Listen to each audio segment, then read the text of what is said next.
Gather the information that's available to you. And don't listen to your pediatrician who's really not very knowledgeable.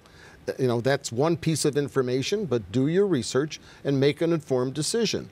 And you are the best person to make that decision. Unfortunately, those people who make a choice to alter the schedule, avoid a single vaccine, or avoid the whole schedule entirely are vilified as criminals.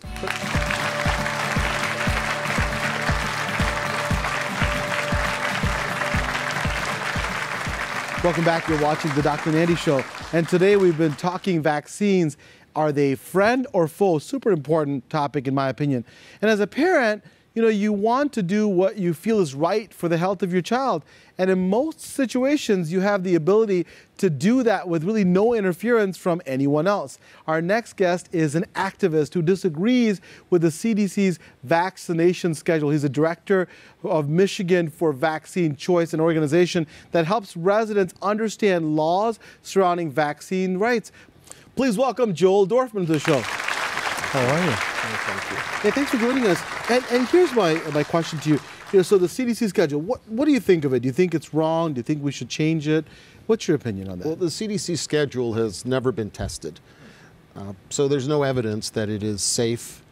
And so as a result, people always ask the question, well, why do you need exemptions? Well, why don't you just get vaccines? And our organization is not anti-vaccine. You know, we're labeled that because the question is, why do you need an exemption? We say because vaccines are not entirely safe. They're certainly not entirely effective. And therefore, if there are risks associated with this medical intervention, as there are with every other medical intervention on earth, you ought to be able to have the ability to choose. Sure. And so then we get to the position where we have to prove that they're not safe.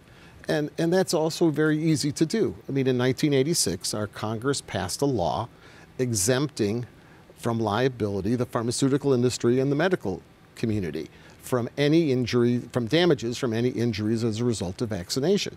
They set up a court system very similar to workers' comp. And they acknowledge the fact that they're unavoidably unsafe, and therefore people need to be able to make an informed choice. So what he's saying is that there should be a comprehensive review.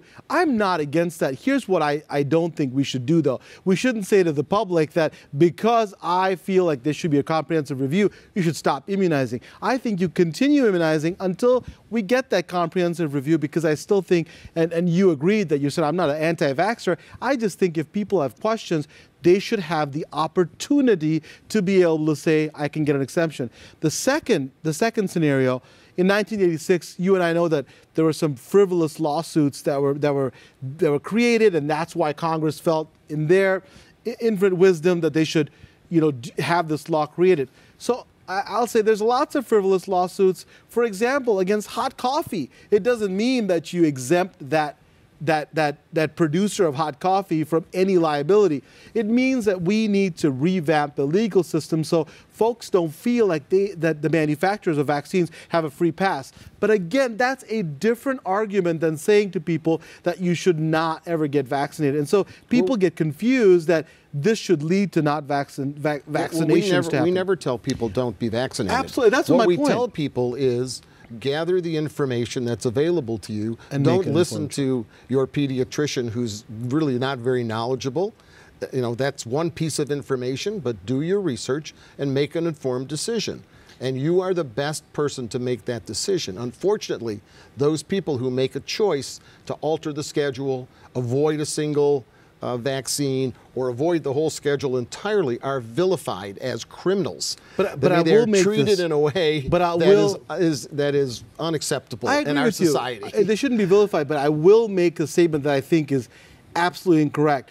To say that a pediatrician, I'll stand up for my pediatric colleagues, they have to go through 4 years of medical school, often 3 to 5 years of training after that. To say that your pediatrician is not qualified, I would wholeheartedly not agree with that. I'll say that I agree with a lot of what Joel said, but I do believe that your pediatrician is well trained. Whether you want to say, listen, I want to accept that risk for my child, that's an entirely different discussion. But to say that a pediatrician is not qualified, I will say completely, unequivocally, I would not agree with that. But you as a parent have that decision to make. Hi everyone, I'm Dr. Partha Nandi, and if you enjoyed that video, you're going to love the next one. It's full of incredible information to help you start your health hero journey.